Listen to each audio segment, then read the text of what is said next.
G'day everybody, we've got a quick use review for you today of the Ozito branded electric chainsaw sharpener. I've had this thing, I was trying to work it out, I reckon it's about 2.5 years, it could be nearly 3, it's a long time.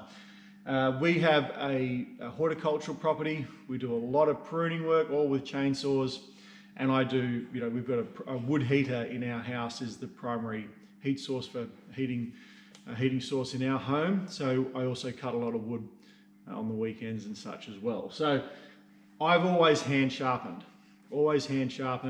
haven't used electrics before. This is my first foray into electric sharpening, and the reason that I made the shift is I had shoulder surgery, so I'm not quite as good on the hand sharpening as I was. I find it hard to get the push and the angle right, just because that's a whole nother story, but anyway, needless to say, shoulder surgery has kind of impacted that for me a bit. So, but I've never been particularly good at hand sharpening, and the thing that brought that home for me was out pruning with my staff, and we'd be sawing until the chains were blunt, we'd stop, refuel, hand sharpen, and then we'd get back into it again. And I'd watch their saws perform after hand sharpening, both of us, and then we'd back into it again. And their saws were performing far better.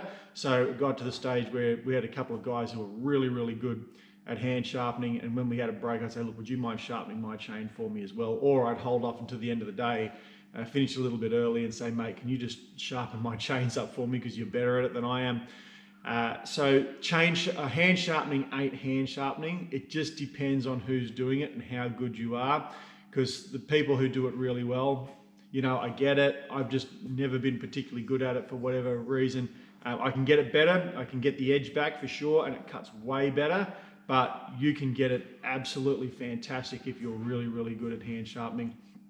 And I got sick of it, because when it got to the stage where what I'd do, whether I was pruning or whether I was chainsawing wood for the fire, is I'd get a heap of chains, have them all sharpened up, go out, chop wood all day, and then come back and then sharpen all my chains.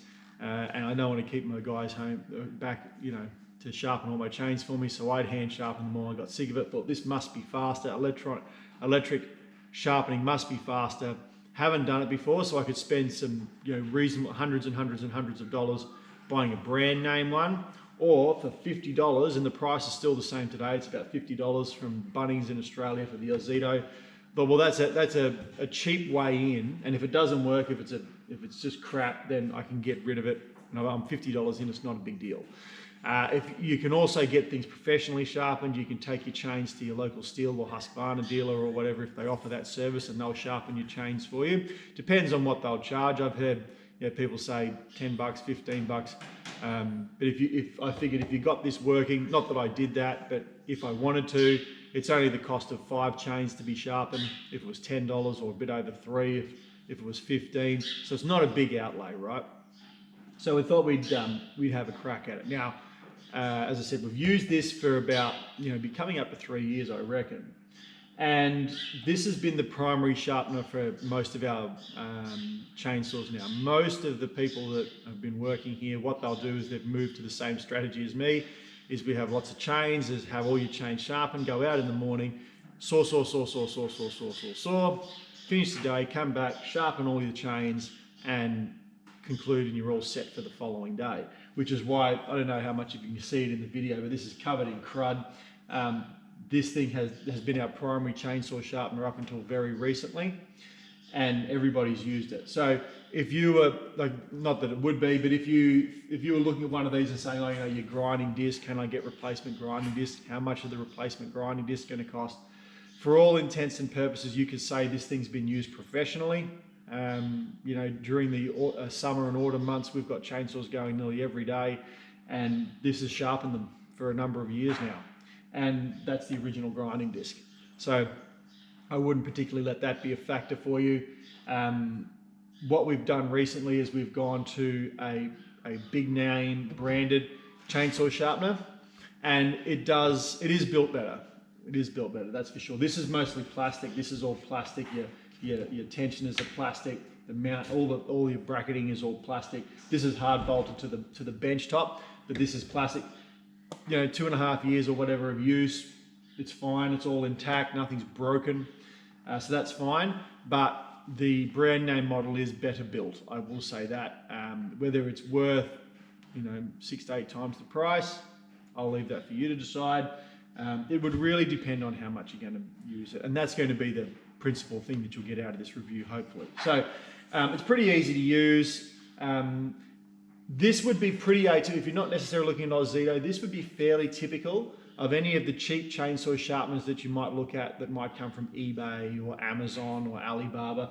If you see a design like that, get online, have a look at the pictures close up of the Ozito chainsaw sharpener. If you see a no-name brand that looks pretty much the same, it probably is really under the in the guts of it. It probably is pretty much exactly the same. It's just that Ozito are bringing this in and branding it. But this would be probably fairly typical of most of the no-name chainsaw sharpeners. So one thing that's missing is that some of them will have like a safety catch, a clamp that you'll grab and squeeze when you turn it on, and then pull it down, and it actually clamps the chain and holds it in place. Your chain clamp is here on this manual, so it doesn't clamp it in place when you pull this down. That's actually not a bad feature, as long as you've got it set right. That's actually not bad, because tightening it and then loosening it again, it's another step you have to take. You can get that built in. The other one we have has that built in. So apart from that, it's pretty much the same thing. Your depth is the adjustable screw. Your forwards, backwards here is an adjustable screw. That's all pretty much standard fare for these things. And it does a better job than what I can do sharpening chainsaw chains.